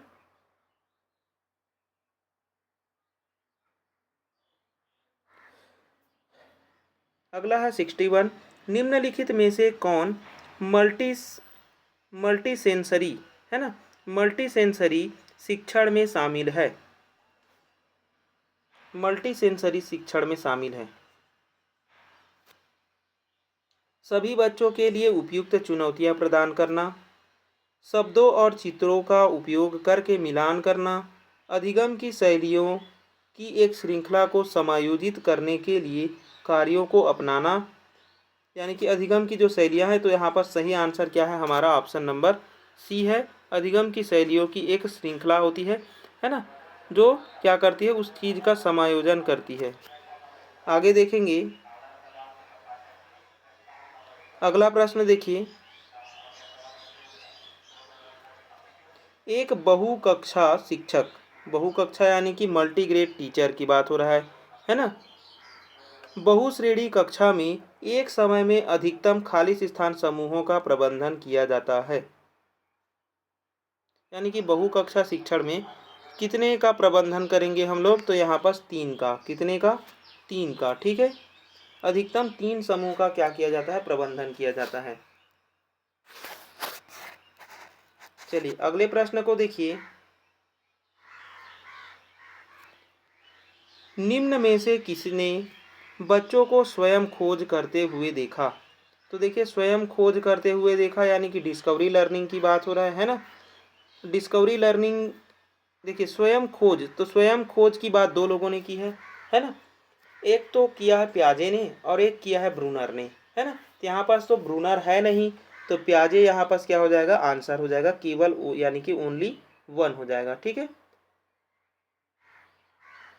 सॉरी ओनली 1 नहीं, ओनली 2 है ना, ओनली 2 हो जाएगा। क्या हो जाएगा? ओनली 2 हो जाएगा। आगे देखेंगे अगले प्रश्न को। देखिए अगला प्रश्न,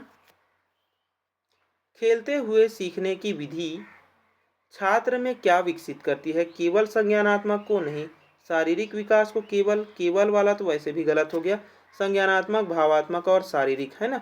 और इसी के आधार पर ब्लूम ने क्या किया था? अपना उद्देश्य का वर्गीकरण किया था। ठीक है, चलिए तो डी ऑप्शन यहाँ पर सही हो जाएगा। अगला देखेंगे 65 नंबर प्रश्न। देखिए 65 नंबर प्रश्न क्या बोल रहा है? कौन सा मापदंड संज्ञानात्मक और सांस्कृतिक दोनों पहलुओं के अंतर्गत आते हैं? चित्रण खाका जो बनाते हैं, लेआउट बनाते हैं वो, है ना। शैक्षिक क्षमता, शिक्षण विषय सामग्री या फिर स्तर,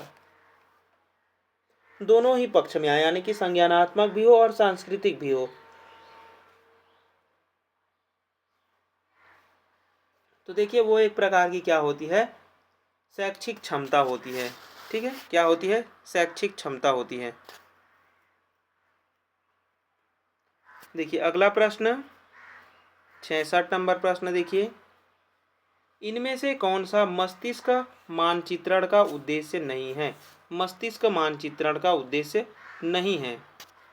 शिक्षण है, शिक्षा प्राप्ति ये भी है, मूल्यांकन, मस्तिष्क मानचित्रण होगा तभी हम कर पाएंगे मूल्यांकन, है ना, तो ये भी है। लेकिन जो मोटिवेशन है ये नहीं है। मोटिवेशन आंतरिक भी होता है, बाह्य भी होता है ना, तो इस वजह से ये नहीं है। आगे देखेंगे अगला प्रश्न देखिए 67 नंबर, अपनी स्वयं की संज्ञानात्मक और विशेष संज्ञानात्मक प्रक्रिया के बारे में जागरूकता है। यानी कि अपनी ही अगर संज्ञानात्मक और विशेष संज्ञानात्मक के बारे में आप लोग अगर जागरूक होते हैं तो उसे हम क्या कहेंगे, मेटाकॉग्निटिव नॉलेज कहेंगे। ठीक है, अपने ही ज्ञान पर विचार करना क्या होता है, मेटाकॉग्निटिव होता है। ठीक है,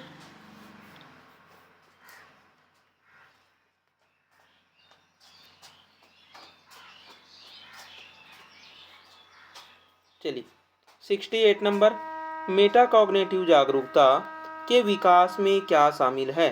सीखने के कार्य की प्रकृति, स्वयं को जानने वाले के रूप में जानना, तो स्वयं के जानने वाले के रूप में जानना ये तो है ना।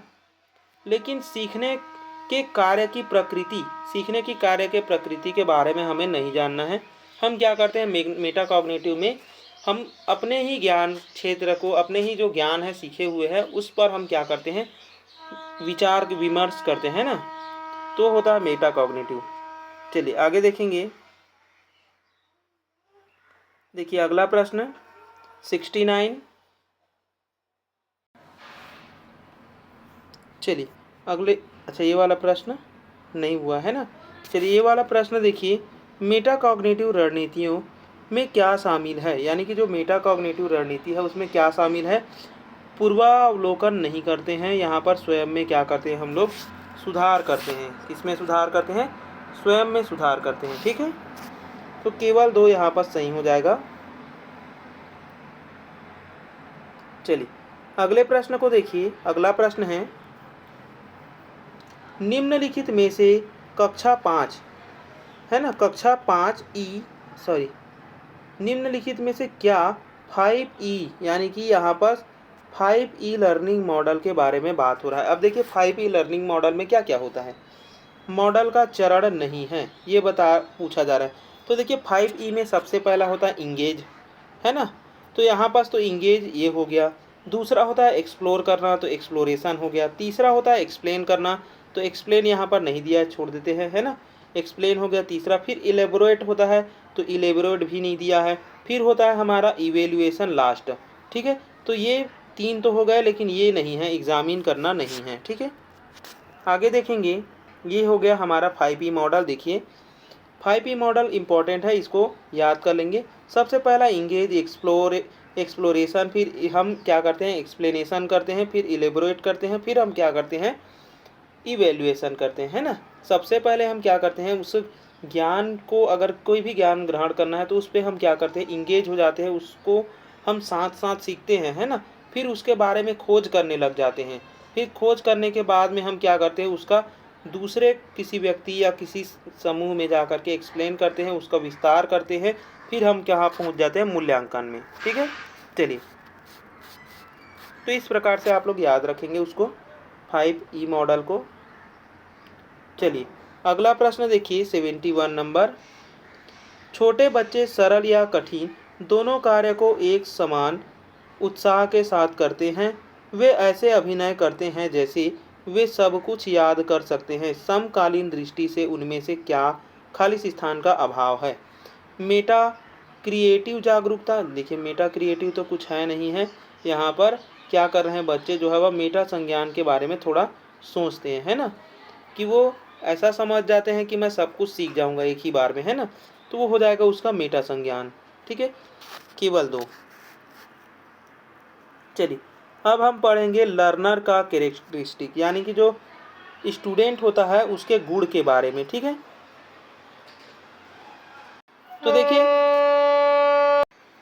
चलिए देखते हैं यहाँ पर ये थोड़ा सा। चलिए यहाँ पर है किशोर में कौन सी विशेषता नहीं पाई जाती है, यानी कि किशोर में कौन सी विशेषता जो है वह नहीं पाई जाती है। तीव्र संवेग का समय होता है। दूसरा है सामाजिक बुराई व अन्याय के प्रति विशेष रूप से दोष दर्शन होते हैं। ठीक है, देखिए यहाँ पर सामाजिक बुराई व अन्याय के प्रति विशेष रूप से दोष दर्शन होते नहीं, ऐसा हम नहीं कहेंगे, है ना। उसमें तीव्र इच्छाएं होती है, उत्कृष्ट समूह प्रतिबद्धता होती है, समान लिंग के व्यक्तियों के साथ समूहन होता है, तो ये भी सही है। ऑप्शन बी यहाँ पास गलत है। ठीक है, चलिए चलिए अगला 73 नंबर प्रश्न। 73 नंबर प्रश्न बोल रहा है कि एक सृजनात्मक विद्यार्थी वह है जो समस्या समाधान की योग्यता होगी, मौलिक और न्याय, मतलब कि यहाँ पर फ्लेक्सिबिलिटी भी होनी चाहिए। ठीक है, सामान्य से उच्च बुद्धि उपलब्धि होनी चाहिए, ये भी कहा गया है, तो यहाँ पर ये भी सही है ना। सामान्य से उच्च होती है, एक सृजनात्मक में उच्च होने का जरूरी नहीं है ना। मौलिक, देखिए सृजनात्मक विद्यार्थी वह है जो क्या करता है, मौलिकता होता है ना, न्यायपूर्ण होता है, यानी कि नए नए ओरिजिनलिटी की बात करता है, फ्लेक्सिबिलिटी होती है ना, नए नए आइडियाज़ निकालते हैं, ये होते हैं, ना कि समस्या समाधान, है ना। तो समस्या समाधान नहीं आएगा यहाँ पर। ऑप्शन बी यहाँ पर क्या है, ज़्यादा करेक्ट है। ठीक है, चलिए आगे देखेंगे। अगला है 74 कह रहा है कि शिक्षण अधिगम प्रक्रिया में व्यक्तिपरक ध्यान देना महत्वपूर्ण है, क्यों महत्वपूर्ण है। अध्यापक प्रशिक्षण कार्यक्रम इस पर बल देते हैं, नहीं। अध्यापक को अनुशासन बनाए रखने में सहायता करता है, गलत बात। बच्चे विभिन्न दर से विकसित होते हैं, यानी कि जो बच्चे का विकास होता है वो विभिन्न होता है ना, ये सही है। और अलग अलग तरह से सीखते हैं, तो ये सही है। ठीक है, अधिगमकर्ता सदैव समूह में बेहतर सीखते हैं, ऐसा हम नहीं कह सकते हैं, सदैव, है ना। ऑलवेज जहाँ आता है वो भी गलत होता है, ओनली आता है वो भी थोड़ा सा गलत होता है ना। ठीक है, 90% चांस होते हैं कि वो गलत ही की ओर संकेत करते हैं। चलिए आगे देखेंगे।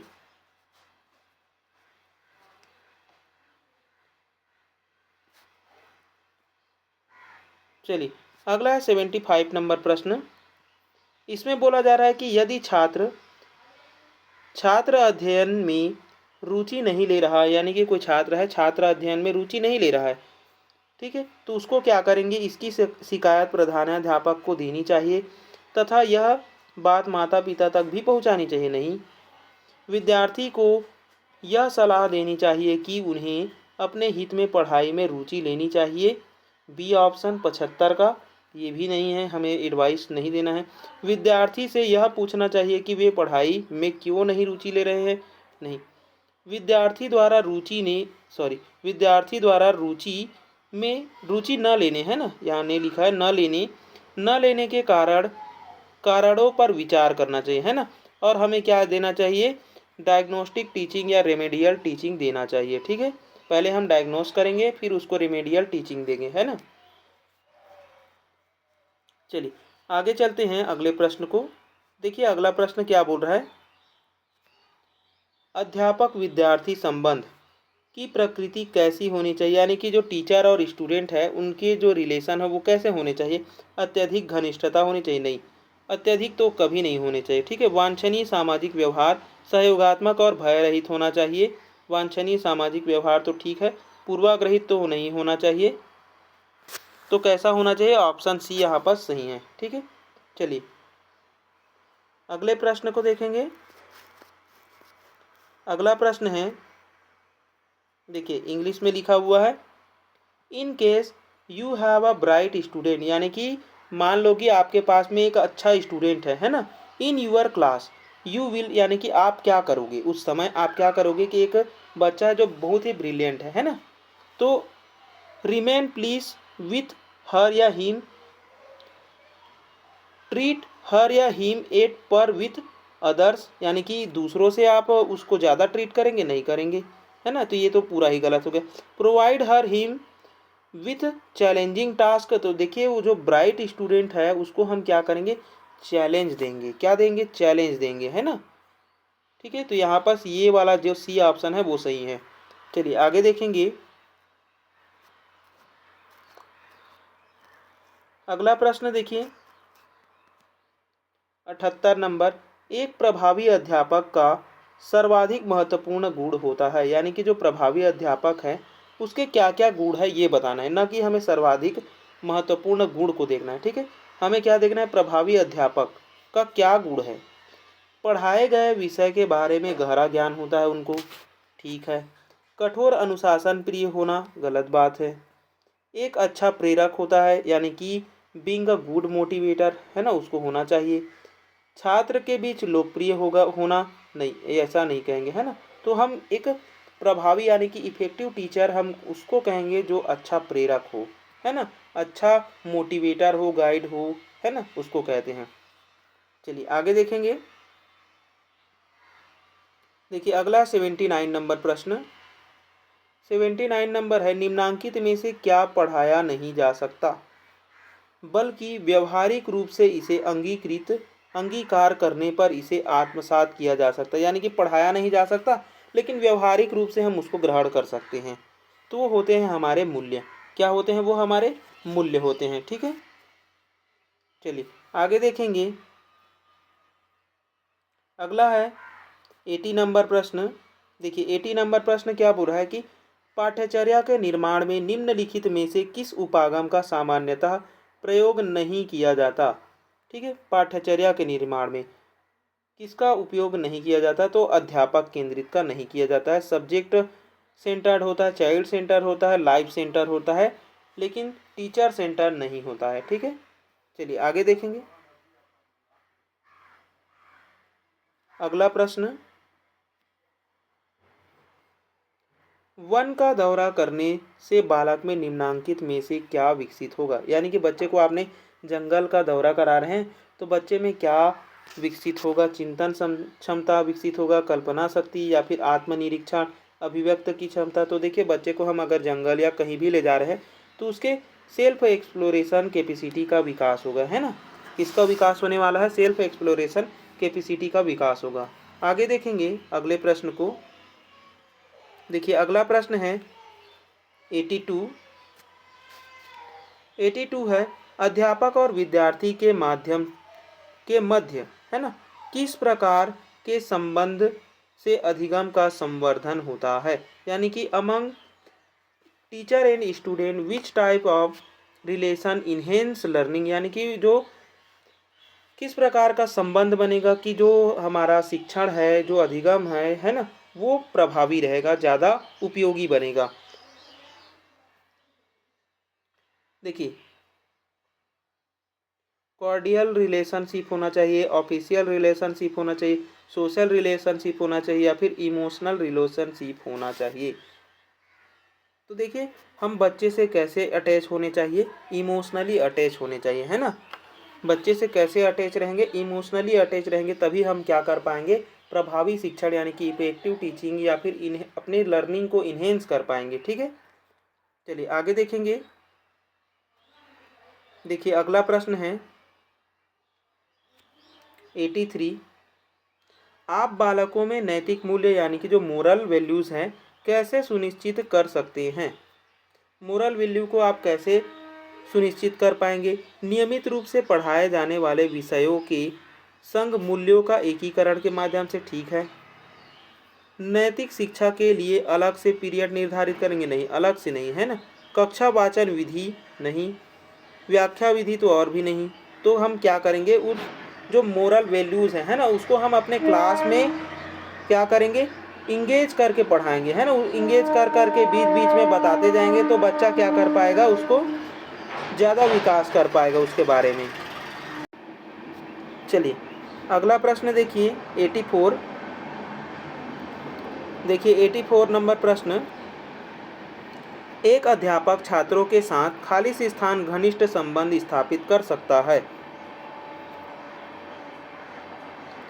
एक प्राधिकार संपन्न व्यक्ति बनकर, यानी कि बिकम अ ऑथोरिटी फिगर, एक मार्गदर्शक की भूमिका निभाकर, नियमों को कड़ाई से लागू करके, तो कड़ाई से नहीं लागू करना है, विद्यार्थी को विषय के ज्ञान से प्रभावित करके। एक अध्यापक जो है वह छात्रों के साथ, है ना, खाली स्थान घनिष्ठ संबंध स्थापित कर सकता है।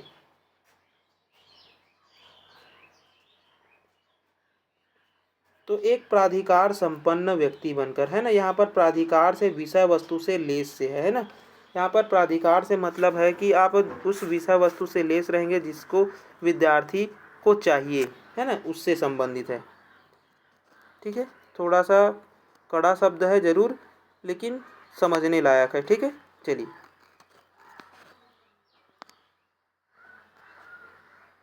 चलिए अगला देखिए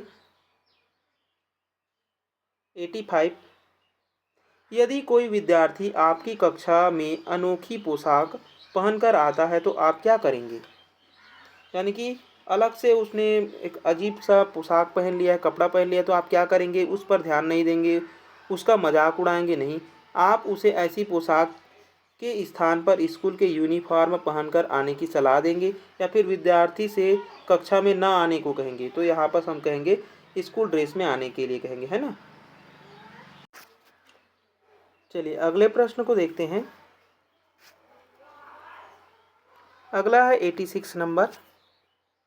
86 नंबर है, छात्रों का एक समूह बनाते समय निम्नलिखित में से किस अनिवार्य बात का ध्यान रखना चाहिए? यानी कि हम छात्रों का समूह बना रहे हैं ना, तो हम किस चीज़ का ध्यान रखेंगे? तत्काल मूल्यांकन की संभावना, व्यवस्थित उपागम की संभावना, मुक्त पारस्परिक क्रिया की संभावना, या फिर समान सहभागिता की संभावना। तो यहाँ पर हम क्या देने वाले हैं? पॉसिबल ही हो कि सबको हम फ्री इंटरेक्शन करा सके, है ना। हम ऐसा माहौल बनाएंगे कि बच्चे जो है वह एक दूसरे से इंटरेक्ट कर पाए, है ना, फ्री वे में। ठीक है, चलिए अगले प्रश्न को देखिए। देखिए अगला प्रश्न 87।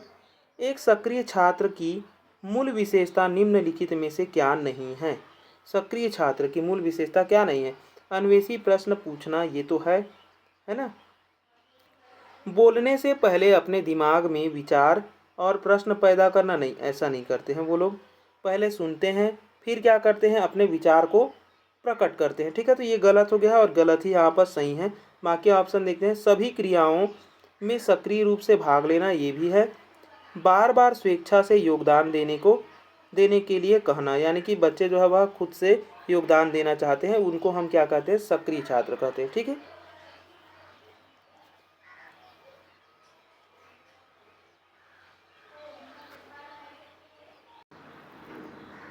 चलिए अगला है हमारा 88 नंबर प्रश्न। देखिए 88 नंबर प्रश्न क्या बोल रहा है? तो 88 नंबर बोल रहा है कि एक इफेक्टिव टीचर की बात हो रहा है ना। हम इफेक्टिव टीचर किसे कहेंगे? अपनी कक्षा को अच्छी तरह संभालता है उसे इफेक्टिव टीचर कहेंगे। अपने विषय को भली भांति जानता है उसे। तो देखिए जानने से मतलब कि इफेक्टिव टीचर नहीं हो जाएगा, है ना। विद्यार्थी को स्वयं सीखने में सहायता करता है उसे हम क्या कहेंगे? इफेक्टिव टीचर कहेंगे। ठीक है, अपने विद्यार्थी का ध्यान रखता है, तो ध्यान रखना नहीं, हम किस चीज़ का ध्यान रखेंगे? उसको हम सीखने के लिए क्या कराएंगे? प्रेरित कराएंगे, है ना। यानी कि हम फैसिलिटेटर का वहाँ पर रोल निभाएंगे और बच्चे को सिखाएंगे। ठीक है, आगे देखेंगे।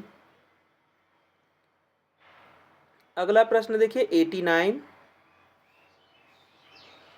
चलिए 89 नंबर प्रश्न है, निम्नलिखित में से क्या अध्यापक केंद्रित यानी कि टीचर सेंटर्ड उपागम की विशेषता नहीं है? यानी कि टीचर सेंटर्ड नहीं है। ठीक है, ये हमें बताना है। विद्यार्थी अध्यापक द्वारा बताई गई बात को लिख रहे हैं, इसे हम कहेंगे टीचर सेंटर। ठीक है, ये तो हो गया, सॉरी टीसी हो गया, ये टीचर सेंटर। अब ये हो गया विद्यार्थी क्षेत्र में काफ़ी अभ्यास कर रहे हैं, यानी कि ड्रिल कर रहे हैं किसी क्षेत्र में, तो उसको भी हम क्या कहेंगे? टीचर सेंटर के अंतर्गत रख सकते हैं ना। विद्यार्थी पहाड़ा को कंठस्थ याद कर रहे हैं, तो ये भी टीचर सेंटर के अंतर्गत आ सकता है ना। विद्यार्थी समूह में मिट्टी और कागज़ का प्रयोग करके अनेक मॉडल बना रहे हैं, तो ये हो जाएगा इंगेज हो गया, तो इंगेज करेंगे मतलब कि स्टूडेंट सेंटर के अंतर्गत आ जाएगा। यहाँ पर निर्देश दिया जा रहा है कि पहाड़े को पढ़े, तो पहाड़े याद करें, है ना, कंठस्थ करा रहा है टीचर। यहाँ पर अभ्यास करा रहा है, तो यहाँ भी वही काम कर रहा है निर्देश के अनुसार। यहाँ पर भी बताई गई बात को निर्देश के अनुसार बच्चे लिख रहे हैं। तो बाकी तीन ऑप्शन क्या है, टीचर सेंटर है, लेकिन जो डी ऑप्शन है वो टीचर सेंटर नहीं है। ठीक है, तो आंसर हो गया डी। चलिए अगला प्रश्न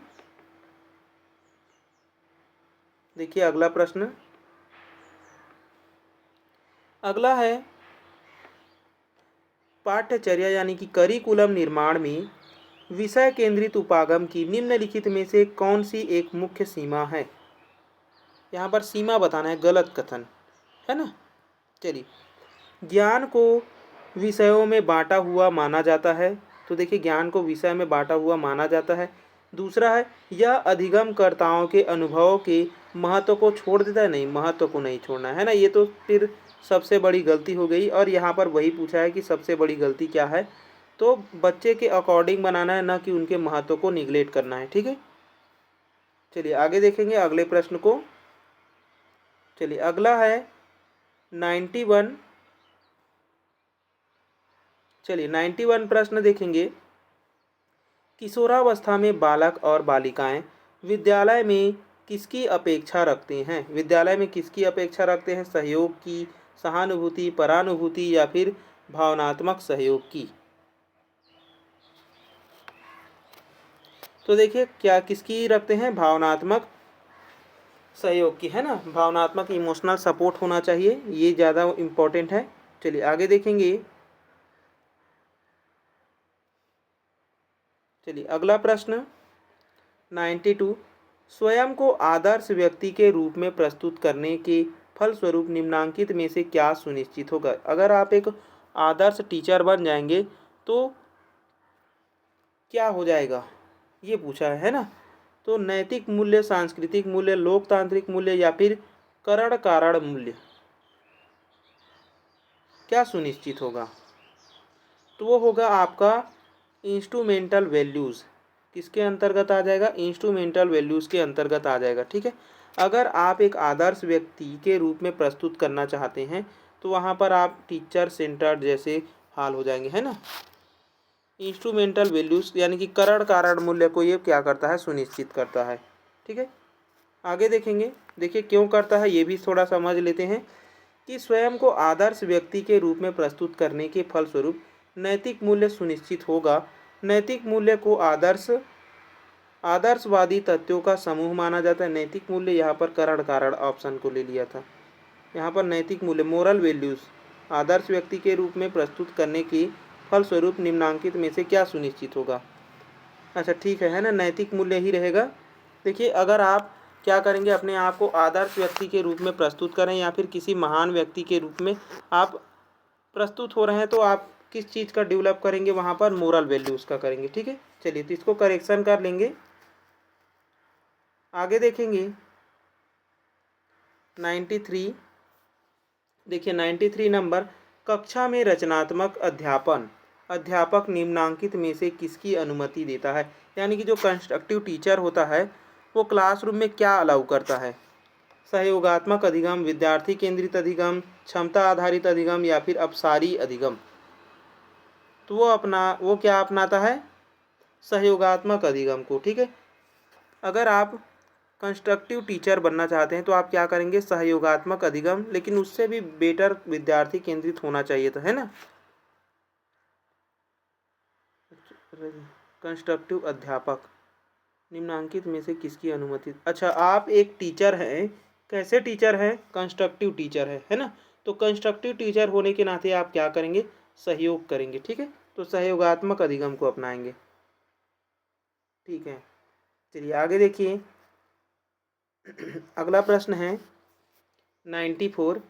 अध्यापक को अपने विषय में प्रवीण होना चाहिए ताकि, यानी कि जो अध्यापक है उसको अपने विषय में क्या होना चाहिए, ज्ञाता होना चाहिए।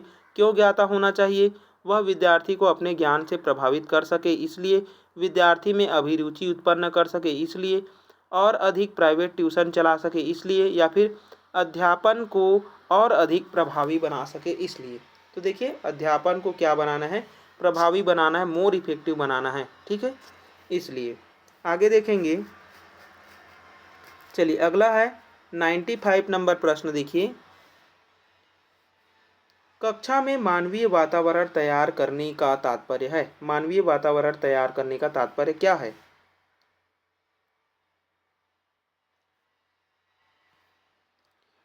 छात्रों के बहुमुखी व्यक्तित्व के निर्माण से है, छात्रों के उचित शिक्षण से है, छात्रों को भौतिक सुख सुविधाओं से सुसज्जित करने से है, या फिर छात्रों के साथ मानवीय संबंध स्थापित करने से है।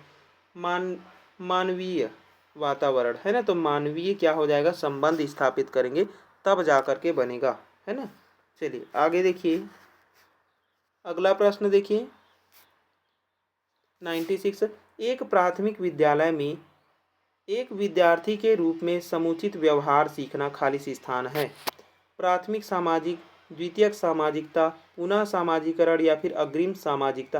यानी कि आप टीचर हैं और प्राथमिक विद्यालय में जा कर के बच्चे की तरह आप सीख रहे हैं, तो वो सीखना क्या आ जाएगा, द्वितीयक सीखना आ जाएगा, है ना।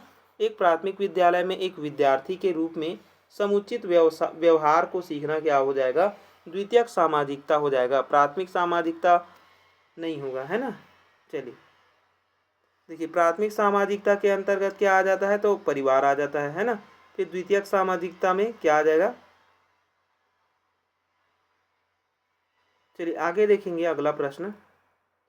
अगला है 97।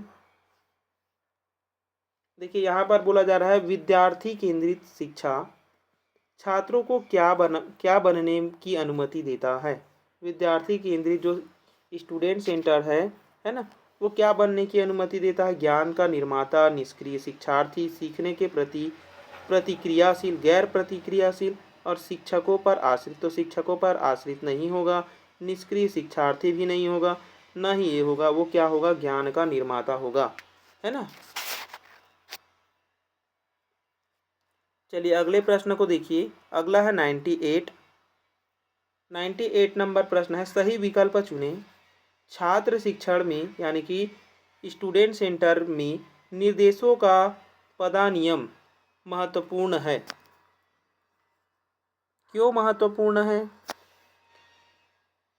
कुछ छात्रों को सीखने के लिए प्रेरित करता है, छात्रों को गलती करने से रोकता है, शिक्षक विषय को पूरा कर सकते हैं, केवल कमजोर छात्र की मदद की जा सकती है। यानी कि यहाँ पर पदानियम की बात हो रही है, यानी कि एक क्रम में हम बच्चे को पढ़ा रहे हैं, तो वो क्रम क्यों जरूरी है ये पूछा है, ठीक है।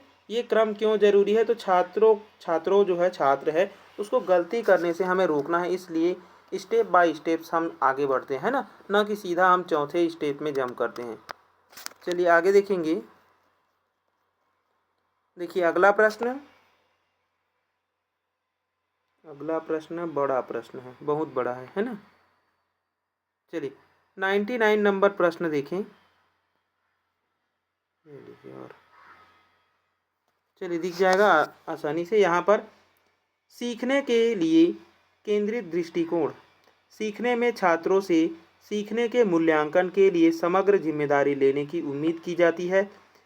किस तरह से यह छात्रों की मदद करता है। यानी कि जो केंद्रित दृष्टिकोण है सीखने के लिए, है ना, जो समग्र जिम्मेदारी है, मूल्यांकन है, ये छात्रों के सीखने में किस प्रकार मदद करता है।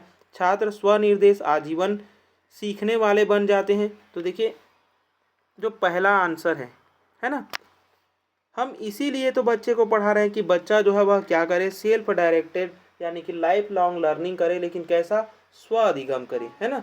स्व अधिगम को हम बढ़ावा देते हैं, तो ये तो सही हो गया। साक्षर छात्र सभी सूचना साक्षर कौशल के साथ कुशल हो जाए। यानी कि जो भी हम सिखाना चाहते हैं उसके बारे में बच्चा जो है वह जाने, है ना, तो वो जो जानना है वही क्या हो जाता है, हमारा साक्षर हो जाता है, ठीक है, तो ये भी सही है। छात्र स्वयं सीखने का आकलन करते हैं और कर सकते हैं, तो ऐसा भी होगा, ठीक है। तो यहाँ पर तीनों ही आंसर क्या है, सही है, तो इसका डी क्या हो जाएगा, सही हो जाएगा, ठीक है। चलिए अगला और लास्ट प्रश्न, ठीक है। देखिए अगला और लास्ट प्रश्न है 100 नंबर। वीमर के अनुसार शिक्षार्थी केंद्रित यानी कि चाइल्ड सेंटर शिक्षण में शिक्षक की क्या भूमिका होती है? ऐसा वातावरण बनाना जो छात्रों के सीखने को बढ़ावा दे, ठीक है। ऐसा माहौल बनाना जो छात्रों के सीखने की जिम्मेदारी स्वीकार करने के लिए प्रेरित करे, तो ये भी सही है ना। तो दोनों ही यहाँ पर क्या हो जाएंगे, सही हो जाएंगे। ठीक है, चलिए, तो ये था हमारा 100 महत्वपूर्ण प्रश्न। ठीक है, आज हम रात को 8 बजे इसके कम से कम 200 या 300 प्रश्न और करने वाले हैं। ठीक है, यानी कि आज ही हम पूरे टीचिंग एप्टीट्यूड को निपटाने वाले हैं ना।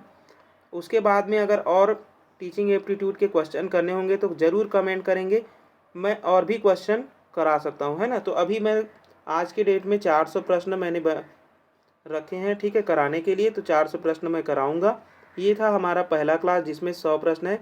अगर आप चाहते हैं तो इसमें कमेंट करेंगे, मैं 8 बजे लाइव करूँगा। ठीक है, 8 PM में लाइव करेंगे क्लास को और पूरा पढ़ेंगे। ठीक है, 10-11 बजते तक। ठीक है, चाहे जितना भी प्रश्न हो जाए। चलिए, तो अच्छा लगे तो लाइक शेयर एंड सब्सक्राइब ज़रूर करें।